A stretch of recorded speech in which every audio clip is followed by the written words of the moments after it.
नमस्कार, जय श्री राम, जय हनुमान। आप सभी का स्वागत है श्री जी जीत पथ पर। मैं शुरुआत में एक बात बहुत विनम्रता से कहना चाहती हूँ कि मैं कोई बहुत बड़ी ज्ञानी नहीं हूँ, न ही मैं कोई कथावाचक या विद्वान पंडित हूँ। संस्कृत भाषा पर भी मेरा पूरा अधिकार नहीं है। मैं बस एक साधक हूँ जो पूरे दिल से भगवान के वचनों से जुड़ना चाहती है और वही भाव आप तक पहुँचाना चाहती है। आज इस वीडियो में मैं संस्कृत के श्लोकों का हिंदी अर्थ सहित पाठ करूंगी। मैं पूरा प्रयास करूंगी कि हर शब्द को धीरे धीरे स्पष्ट और सही उच्चारण के साथ बोल सकूं। फिर भी अगर किसी श्लोक में किसी शब्द के उच्चारण में या किसी मात्रा में अनजाने में कोई भूल हो जाए तो कृपया मुझे क्षमा प्रार्थी समझकर माफ कर दीजिएगा।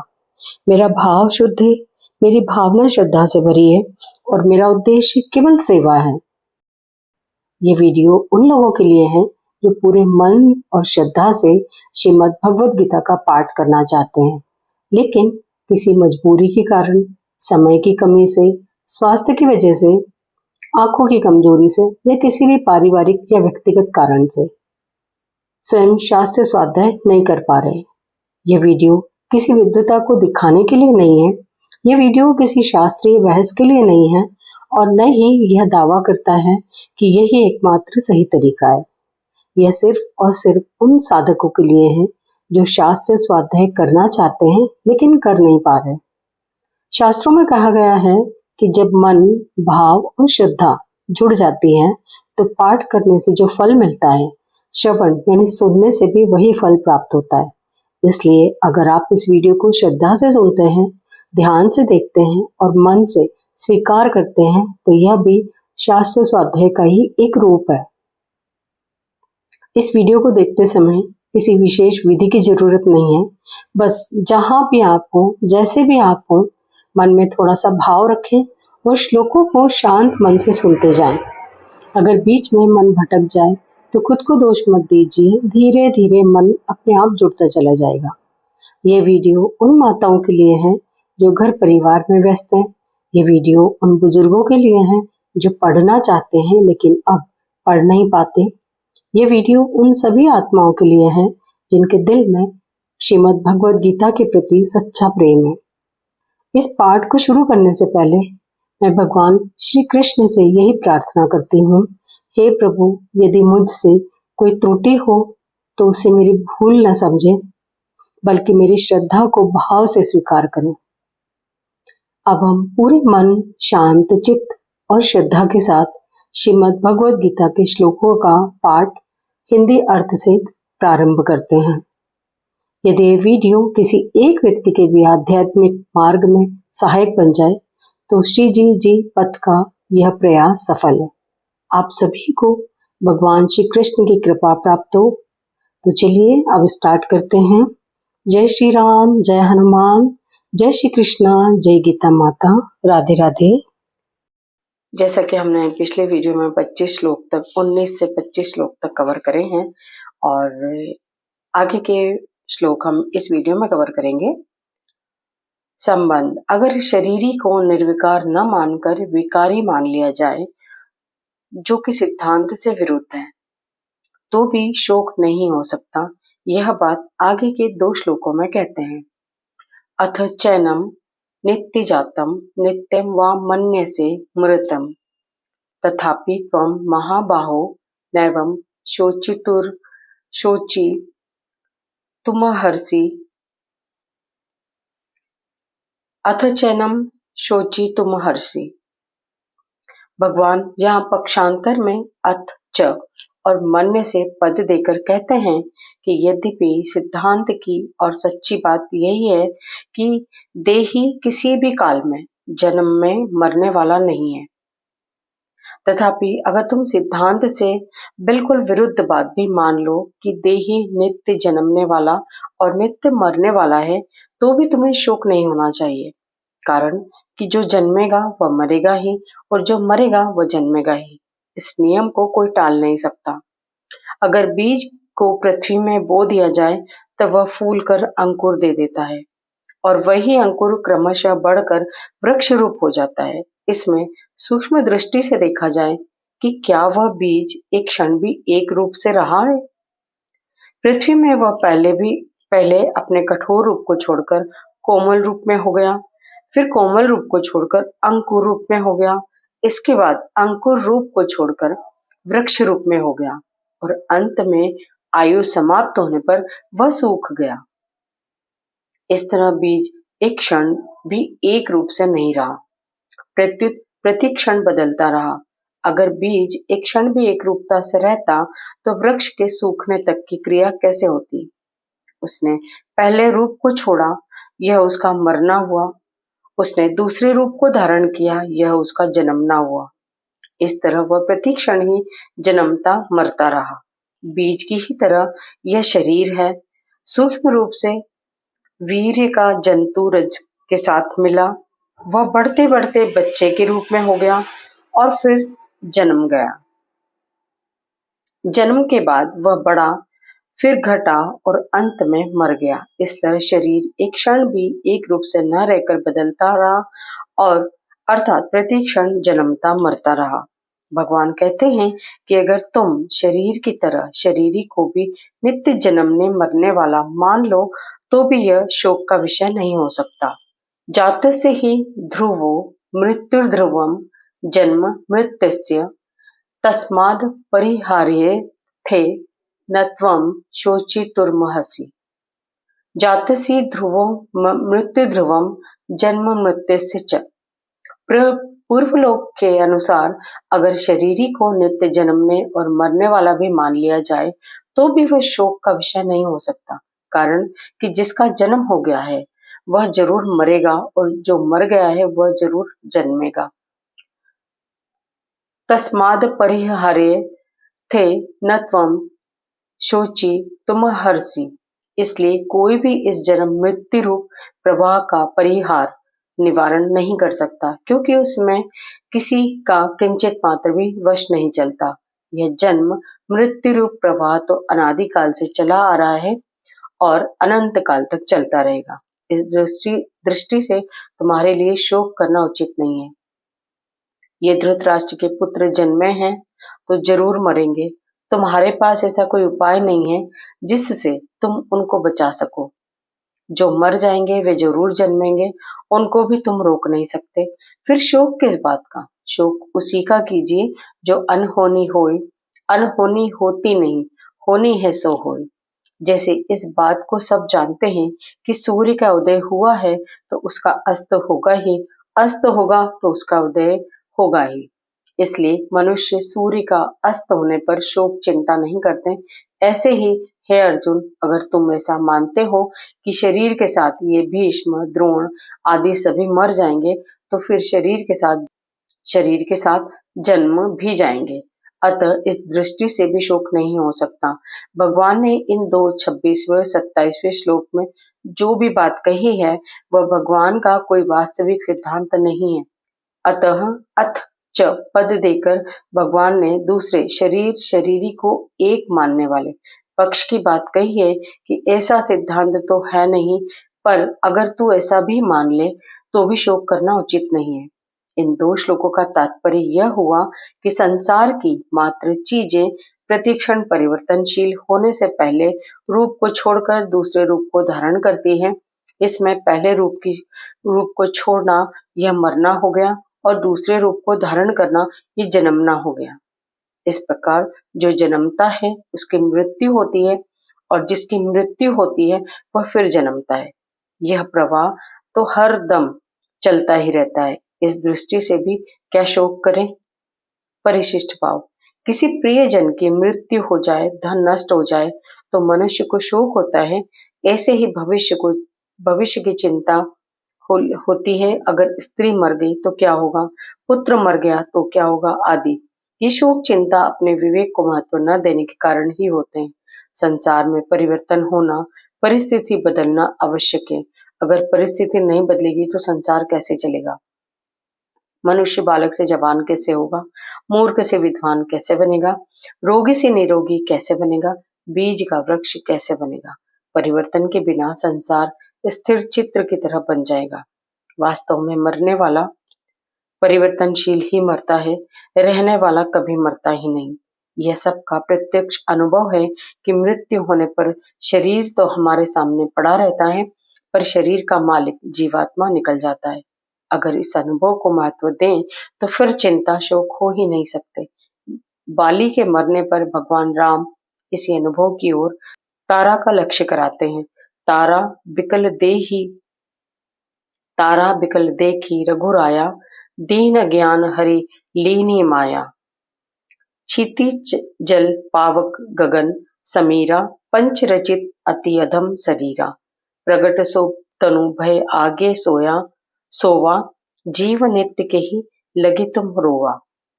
उपजा ज्ञान चरण तब लागी, लीन है सी परम भगति बर मांगी। विचार करना चाहिए कि जब 84 लाख योनियों में कोई भी शरीर नहीं रहा तो फिर यह शरीर कैसे रहेगा। जब 84 लाख शरीर में मेरे नहीं रहे तो फिर यह शरीर मेरा कैसे रहेगा। यह विवेक मनुष्य शरीर में हो सकता है, अन्य शरीरों में नहीं। संबंध पीछे के 2 श्लोकों में पक्षांतर की बात कहकर अब भगवान आगे के श्लोक में बिल्कुल साधारण दृष्टि की बात कहते हैं।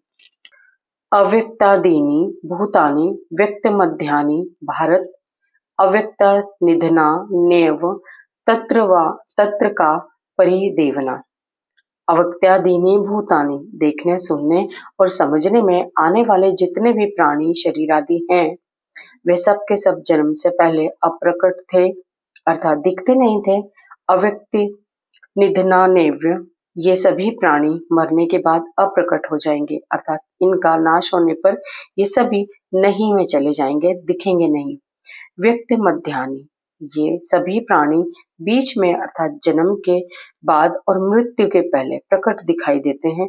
जैसे सोने से पहले भी स्वप्न नहीं था और जगने पर भी स्वप्न नहीं रहा, ऐसे ही इन प्राणियों के शरीरों का पहले भी अभाव था और पीछे भी अभाव रहेगा, परंतु बीच में भाव रूप से दिखते हुए भी वास्तव में इनका प्रतिक्षण अभाव हो रहा है। तत्र का परिदेवना, जो आदि और अंत में नहीं होता वह बीच में भी नहीं होता, यह सिद्धांत है। सभी प्राणियों के शरीर पहले नहीं थे और पीछे नहीं रहेंगे, अतः वास्तव में वे बीच में भी नहीं है, परंतु यह शरीर ही पहले भी था और पीछे भी रहेगा, अतः वह बीच में भी रहेगा ही। निष्कर्ष यह निकला कि शरीरों का सदा अभाव है और शरीरी का कभी भी अभाव नहीं है, इसलिए इन दोनों के लिए शोक नहीं हो सकता। परिशिष्ट भाव जो आदि और अंत में नहीं है, उसका नहीं पना नित्य निरंतर है, तथा जो आदि और अंत में है उसका है पना नित्य निरंतर है। जिसका नहीं पना नित्य निरंतर है वह असत शरीर है, और जिसका है पना नित्य निरंतर है वह सत शरीरी है। असत के साथ हमारा नित्य वियोग है और सत के साथ हमारा नित्य योग है। संबंध अब भगवान शरीरी की अलौकिकता का वर्णन करते हैं। आश्चर्यवत् पश्यति कश्चिदेन माश्चर्यवद्वदति, तथैव चान्यः आश्चर्यवच्चेन्मन्यः शृणोति श्रुत्वा पेनं वेद न चैव कश्चित्। आश्चर्यवत् पश्यति कश्चिदेनम, इस देही को ही आश्चर्य की तरह जानता है। तात्पर्य यह है कि जैसे दूसरी चीजें देखने सुनने पढ़ने और जानने में आती हैं, वैसे इस देही का जानना नहीं होता, कारण कि दूसरी वस्तुएं ईदनता से यह करके जानते हैं, अर्थात वे जानने का विषय होती हैं, पर यह देही इंद्रिय मन बुद्धि का विषय नहीं है। इसको तो स्वयं से अपने आप से ही जाना जाता है। अपने आप से जो जानना होता है वह जानना लौकिक ज्ञान की तरह नहीं होता, प्रत्युत बहुत विलक्षण होता है। पश्यति पद के 2 अर्थ होते हैं, नेत्रों से देखना और स्वयं के द्वारा स्वयं को जानना। यहाँ पश्यति पद स्वयं के द्वारा स्वयं को जानने के विषय में आया है। गीता 2 अध्याय का 55वां, 6 अध्याय का 20वां आदि। जहाँ नेत्र आदि कारणों से देखना जानना होता है, वहाँ दृष्टा देखने वाला दृश्य दिखने वाली वस्तु और दर्शन देखने की शक्ति, ये त्रिपुटी होती है। इस त्रिपुटी से ही सांसारिक देखना जानना होता है, परंतु स्वयं के ज्ञान में यह त्रिपुटी नहीं होती, अर्थात स्वयं का ज्ञान करण सापेक्ष नहीं है। स्वयं का ज्ञान तो स्वयं के द्वारा ही होता है, अर्थात वह ज्ञान कारण निरपेक्ष है। जैसे मैं हूँ, ऐसा जो अपने होनेपन का ज्ञान है, इसमें किसी प्रमाण की या किसी कारण की आवश्यकता नहीं है। इस अपने होनेपन को ईदंता से अर्थात दृश्य रूप से नहीं देख सकते। इसका ज्ञान अपने आप को ही होता है। यह ज्ञान इंद्रिय जन्य और बुद्धि जन्य नहीं है, इसलिए स्वयं को अपने आप को जानना आश्चर्य की तरह होता है। जैसे अंधेरे कमरे में हम किसी चीज को लाने जाते हैं, तो हमारे साथ प्रकाश भी चाहिए और नेत्र भी चाहिए। अर्थात उस अंधेरे कमरे में प्रकाश की सहायता से हम उस चीजों को नेत्रों से देखेंगे, तब उसको लाएंगे। परंतु कहीं दीपक जल रहा है और हम उस दीपक को देखने जाएंगे, तो उस दीपक को देखने के लिए हमें दूसरे दीपक की आवश्यकता नहीं पड़ेगी, क्योंकि दीपक स्वयं प्रकाश है। वह अपने आप को स्वयं ही प्रकाशित करता है। ऐसे ही अपने स्वरूप को देखने के लिए किसी दूसरे प्रकाश की आवश्यकता नहीं है, क्योंकि यह देही स्वरूप स्वयं प्रकाश है, अतः यह अपने आप से ही अपने आप को जानता है। स्थूल, सूक्ष्म और कारण, ये 3 शरीर हैं। अन्न जल से बना हुआ स्थूल शरीर है। यह स्थूल शरीर इंद्रियों का विषय है।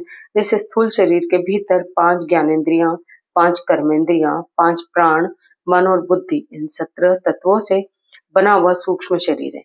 यह सूक्ष्म शरीर इंद्रियों का विषय नहीं है, प्रत्युत बुद्धि का विषय है, जो बुद्धि का भी विषय नहीं है।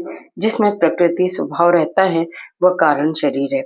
इन तीनों शरीरों पर विचार किया जाए तो ये स्थूल शरीर मेरा स्वरूप नहीं है, क्योंकि ये प्रतिक्षण बदलता है और जानने में आता है। सूक्ष्म शरीर भी बदलता है और जानने में आता है, अतः यह भी मेरा स्वरूप नहीं है। कारण शरीर प्रकृति स्वरूप है, पर देही स्वरूप प्रकृति से भी अतीत है, अतः कारण शरीर भी मेरा स्वरूप नहीं है। ये देही जब प्रकृति को छोड़कर अपने स्वरूप में स्थित हो जाता है, तब यह अपने आप को जान लेता है।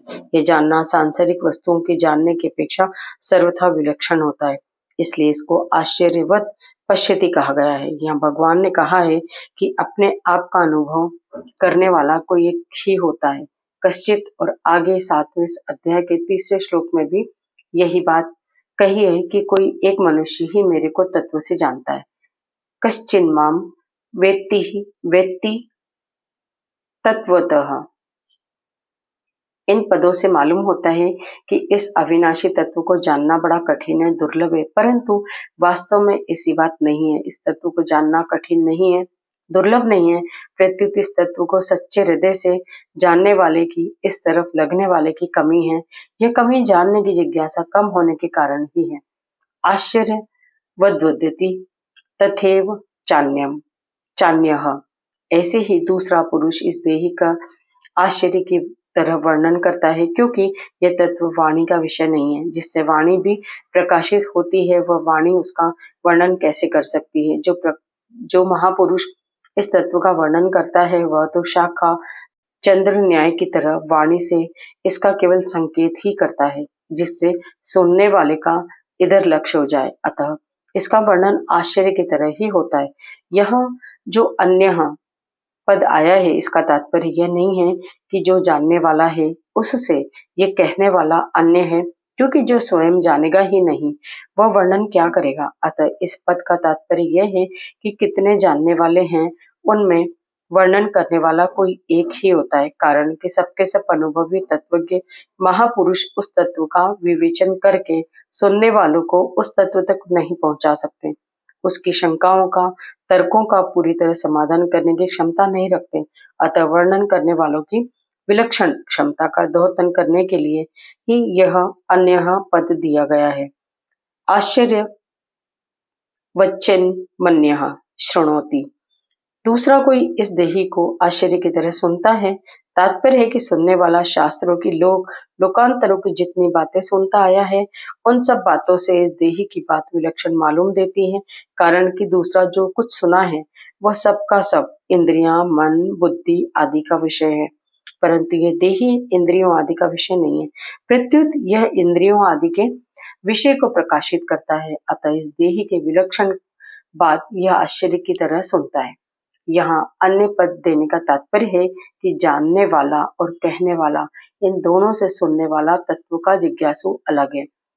श्रुत्वा पेनम वेदन चैव कश्चितम, इसको सुन करके भी कोई नहीं जानता।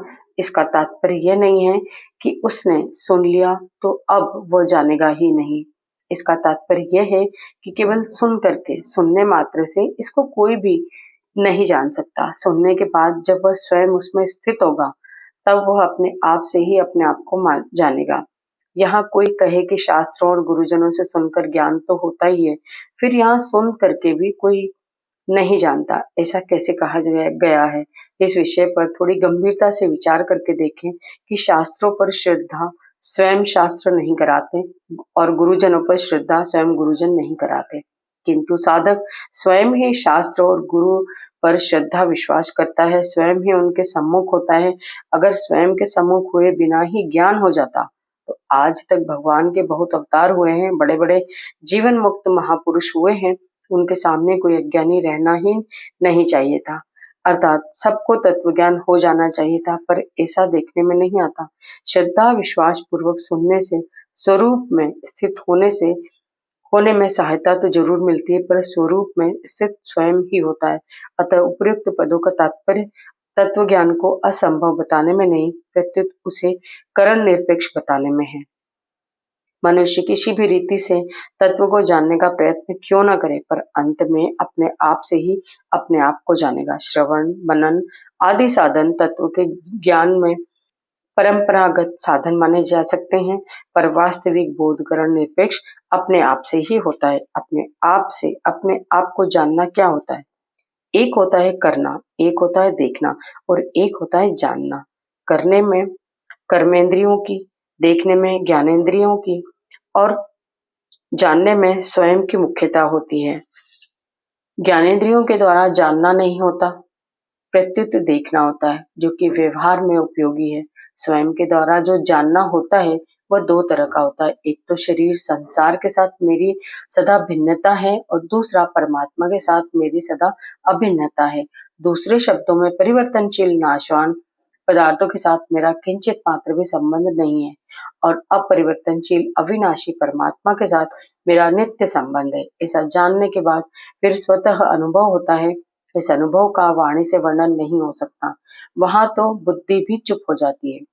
परिशिष्ट भाव शरीरी को सुनने मात्र से अर्थात अभ्यास के द्वारा नहीं जान सकते, पर जिज्ञासा पूर्वक तत्वज्ञ अनुभवी महापुरुषों से सुनकर जान सकते हैं।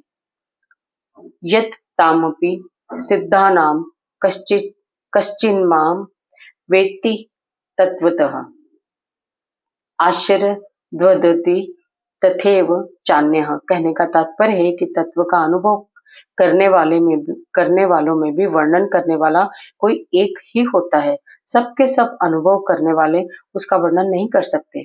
जैसे संसार में सुनने मात्र से विवाह नहीं होता, प्रत्युत स्त्री और पुरुष एक दूसरे को पति पत्नी रूप से स्वीकार करते हैं तब विवाह होता है। ऐसे सुनने मात्र से परमात्मा तत्व को कोई भी नहीं जान सकता, प्रत्युत सुनने के बाद जब स्वयं उसको स्वीकार करेगा और अथवा उसमें स्थित होगा तब स्वयं से उसको जानेगा। अतः सुनने मात्र से मनुष्य ज्ञान की बातें सीख सकता है, वो दूसरों को सुना सकता है, लिख सकता है, व्याख्यान दे सकता है, विवेचन कर सकता है, पर अनुभव नहीं कर सकता। परमात्मा तत्व को केवल सुनने मात्र से नहीं जान सकते, प्रत्युत सुनकर उपासना करने से जान सकते हैं। श्रुतवान येभ्य उपासते। अगर परमात्मा तत्व का वर्णन करने वाला अनुभवी हो और सुनने वाला श्रद्धालु तथा जिज्ञासु हो तो तत्काल भी ज्ञान हो सकता है। यहाँ हमारे कंप्लीट होते हैं 26 से 29 श्लोक।